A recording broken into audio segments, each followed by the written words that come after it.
بڑا مشہور قصہ ہم سب سنتے رہتے ہیں. ایک اللہ کے نیک بندے ہیں، قافلوں کے ساتھ حج پر جایا کرتے تھے.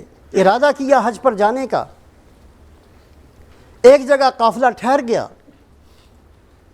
ہر بندہ اپنی اپنی ضرورت کے لیے دائیں بائیں ہو گیا. یہ بھی ایک طرف چلے گئے. وہاں دیکھا کہ ایک کوڑا پڑا ہوا ہے، ڈھیر لگا ہوا ہے، اس کے اوپر ایک مردار جانور پڑا ہوا ہے. ایک بوڑھی سی عورت آئی اور اس نے جلدی سے اس مردار جانور کے جو گوشت کے ٹکڑے کاٹے، اپنے تھیلے کے اندر رکھے اور جا کر چلتی بنی. دیکھیں یہ مردار لے کے جا رہی ہے، شاید کسی کو کھلائے گی. شور مچایا کہ یہ مردار ہے، حرام ہے، کسی کو کھلانا دینا. وہ جلدی جلدی گئی، ایک گھر کے اندر جا کر داخل ہو گئی، اس کا دروازہ بند کر دیا. یہ باہر کھڑے ہو کر دروازہ کھٹکھٹانے لگے. اور میں نے خود دیکھا ہے اس بوڑھی عورت کو، اس نے ایک مردار کا گوشت کاٹا ہے اور لے کر آئی ہے. کوئی اس کو کھانا نہیں، یہ حرام ہے. اندر سے وہ عورت آئی کہ بھائی تو مسافر ہے، جا، اللہ تیرا بھلا کرے، تو ہمیں کہاں جانتا ہے؟ ہم سید گھرانے کے افراد ہیں، ہم کئی دن سے فاقے سے ہیں. ہماری فاقے کے اندر یہ حالت ہو گئی ہے کہ حرام اور مردار کھانا جائز ہو جاتا ہے.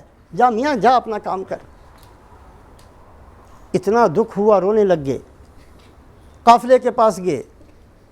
میں نے حج پر نہیں جانا. کہ اللہ تعالیٰ تجھے ہدایت دے، حج پر نہیں جانا؟ اتنی نیکی کا ارادہ کرنے کے بعد چھوڑتا ہے؟ نہیں میں نے نہیں جانا.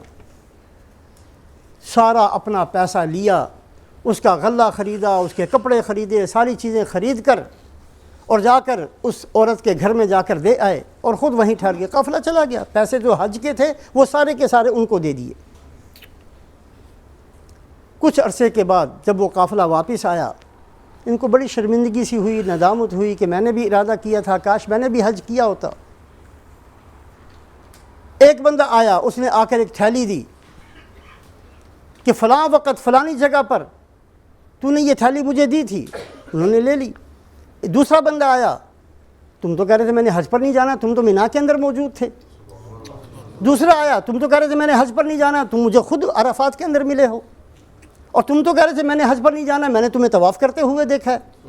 اور تم تو کہہ رہے تھے میں نے حج پر نہیں جانا، میں نے تجھے روزہ اقدس کے سامنے دیکھا ہے.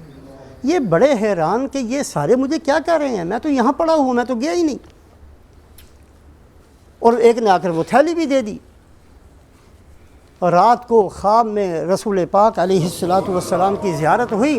آپ نے فرمایا کہ تو نے میری اولاد کے ساتھ احسان کیا. میں نے اللہ سے دعا کی کہ اللہ پاک نے تیری صورت کا فرشتہ بنا دیا، قیامت تک تیری طرف سے حج کرے گا. اور ہم کتنے گواہ لے کر آئیں کہ تو نے حج کیا ہے، تو کہتا میں نے کیا ہی نہیں. ہم کتنے گواہ پیش کریں کہ تو نے کیا ہے حج. ایک ہی بات آج کی مجلس میں ہم نے یاد رکھنی ہے. بہت سارے کام ایسے ہیں جو ہم کرتے ہیں، دیکھنے والا سمجھتا ہے کہ ہم کرتے ہیں، ہم خود بھی سمجھتے ہیں کہ ہم کرتے ہیں، اللہ کے ہاں وہ کام شمار میں نہیں آتا. جیسا کہ ابو الحسن خرقانی نے محمود غزنوی سے یہ آیت شریفہ پڑھ کر سنائی. اس نے بھی قرآن پڑھا تھا، سمجھ میں نہیں آئی تھی یہ بات. وَإِن تَدْعُوهُمْ إِلَى الْهُدَى لَا يَسْمَعُوا وَتَرَاهُمْ يَنظُرُونَ إِلَيْكَ وَهُمْ لَا يُبْصِرُونَ. اے محمد صلی اللہ علیہ وسلم، آپ خود بھی دیکھتے ہیں کہ یہ آپ کی طرف دیکھ رہے ہیں، ان کی نگاہیں آپ کی طرف ہیں، لیکن حقیقتاً یہ آپ کو نہیں دیکھ رہے. وہ تھیلی پکڑ کر میں نے اوپر دیکھا، اس کے اوپر لکھا ہوا تھا من عاملنا ربیحا. جو ہمارے ساتھ معاملہ کرتا ہے وہ نفع میں رہتا ہے، ہمارے ساتھ معاملہ کرنے والا گھاٹے میں نہیں رہتا. یہ اوپر لکھا ہوا ہے. حیران ہو گیا. عشاء کی نماز پڑھی اور اس کے بعد درود شریف پڑھا. بیٹھ کر پھر اس تھیلی کو کھولا. میں نے 600 درہم دیے تھے. درہم چاندی کا سکہ ہوتا ہے. جب اس کو کھولا تو اس میں 600 دینار تھے، سونے کا سکہ، وہ اس کے اندر تھے. اور اس کے اندر تھا کہ من عاملنا ربیحا. اور پھر میں جب سویا تو اللہ کے نبی صلی اللہ علیہ وسلم کی زیارت ہوئی.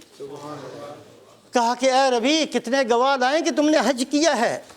ٹھیک ہے، تم اپنی طرف سے تم کہتے ہو نہیں کیا، لیکن تم نے حج کیا ہے. اور میں نے جب تم نے میری اولاد کے ساتھ احسان کا معاملہ کیا تو میں نے اللہ سے دعا کی.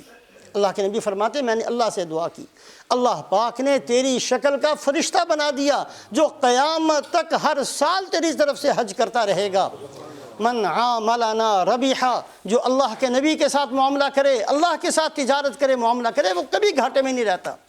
ہم لوگ ادھر ادھر بھٹک گئے. ہم لوگوں نے زندگی کے مقصد کو نہیں سمجھا.